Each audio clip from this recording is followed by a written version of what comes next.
Welcome to The Explainer.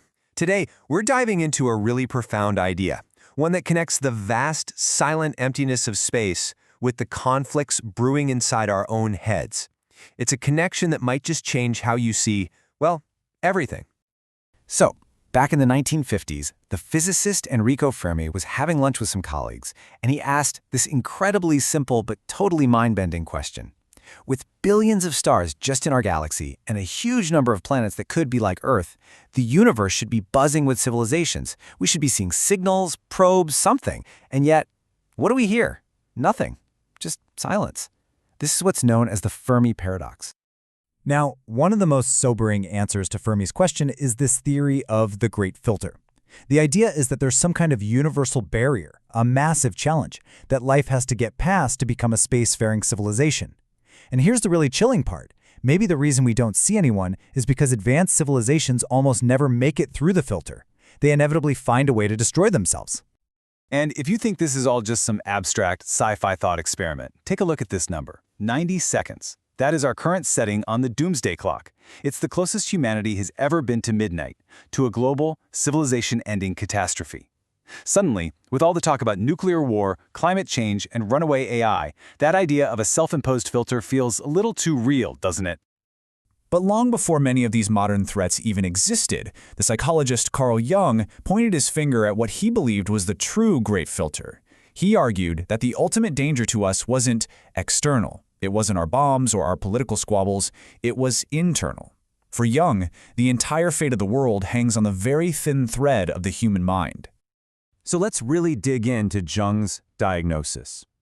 He was convinced that our potential for self-destruction wasn't really a political problem or even a technological one.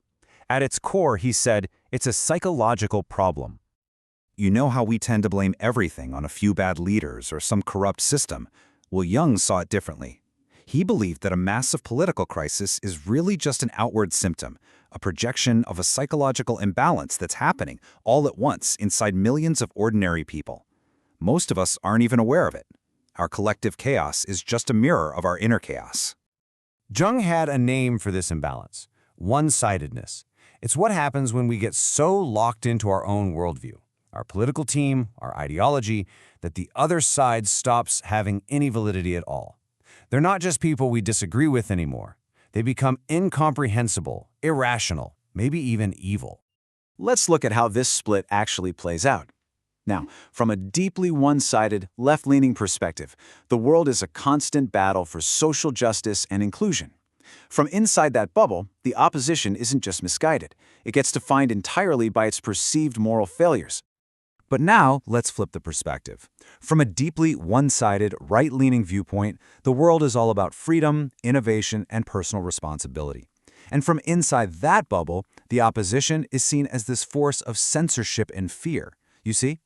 These aren't just disagreements. These are two completely separate, hostile realities. And Jung's point is that they both spring from the very same psychological split. Jung laid out the stakes with absolute clarity. He said, first, those destructive powers we see in our enemies, they're actually projections of our own inner darkness, what he called the shadow. The more we ignore that darkness in ourselves, the more dangerous it becomes. And that's why trying to just violently wipe out the enemy is a form of self-destruction, because we're really just fighting a disowned part of ourselves. The only way out, he argued, is the hard work of integrating that unconscious part of us. This wasn't just self-help for him, it was the single most vital task facing our civilization. So, once a conflict fueled by this one-sidedness really gets going, we find ourselves at a fork in the road. And Jung's work basically lays out the two paths we can choose to take. Okay, so the first path is the easy one. It's the default path of least resistance. It starts with polarization, which leads to segregation, separating ourselves from the other, and it ultimately ends in destruction. But Jung pointed to another way, a much harder path. It also starts with differentiation, clearly understanding your own position. But the crucial, game-changing difference is the second step. Instead of escalating the conflict, you have to consciously hold the tension between the two opposites. It's only from that place of tension that a real, lasting reconciliation can be born. So the big question is, how on earth do we actually walk that second path? How do we hold that kind of tension? Well, Jung identified a natural, built-in psychological process that actually makes it possible. He called it the transcendent function. Now, I know that sounds a bit academic, but it's not an intellectual trick. It's an innate ability of the human mind. When we can consciously bear the tension of two opposing ideas without collapsing into one side or the other, the psyche itself can actually generate a new symbol, a new attitude, a third way that isn't just a mushy compromise, but a genuine breakthrough that transcends the original fight. So let's break it down into practical steps. First, you have to fully own your own position. You can't transcend a conflict you don't even understand from your own side. Second, and this is by far the hardest part, you have to consciously resist that deep, primal instinct to just crush the other viewpoint. You have to sit with that uncomfortable, painful tension. And finally, you have to wait and be open to allow something new to emerge from that tension, a solution that you never could have logically engineered beforehand.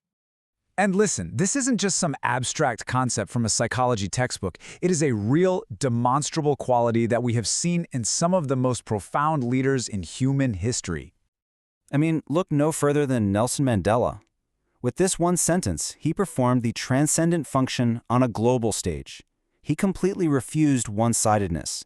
He wasn't just fighting for his side, he was fighting against the very principle of domination itself. He was literally holding the unbearable tension of a nation on the brink of civil war to create a reconciled third way forward, a new South Africa. So this all brings us to a really critical problem. If the psychological process holds one of the keys to navigating our biggest existential threats, why isn't it common knowledge? I mean, really think about that. This is the core question. Late in his life, Jung himself felt a sense of despair, believing his life's work hadn't made the social impact it needed to in order to help us avert catastrophe. The idea is incredibly powerful, but for some reason its transmission out into the world has been weak. Well, the source material we're drawing from today suggests we can learn a lot from the world of science communication. For centuries, science has put in a massive, coordinated effort to translate its incredibly complex findings into simple, consistent, and frankly, enchanting messages for the public. By comparison, the communication around Jung's ideas has often stayed complex, academic, and locked away in its own silo, failing to really break through into the mainstream. So, the mission seems pretty clear. To get this vital knowledge out there, the core message has to be simplified, without being dumbed down. Its depth needs to be made enchanting, to appeal to our sense of wonder about our own minds. And its practical use, the so what, needs to be front and center, with examples like Mandela. It needs to build bridges to the world we all live in, not walls around an academic field. Which brings us right back to where we started, that great cosmic silence. What if the great filter isn't an asteroid or a solar flare?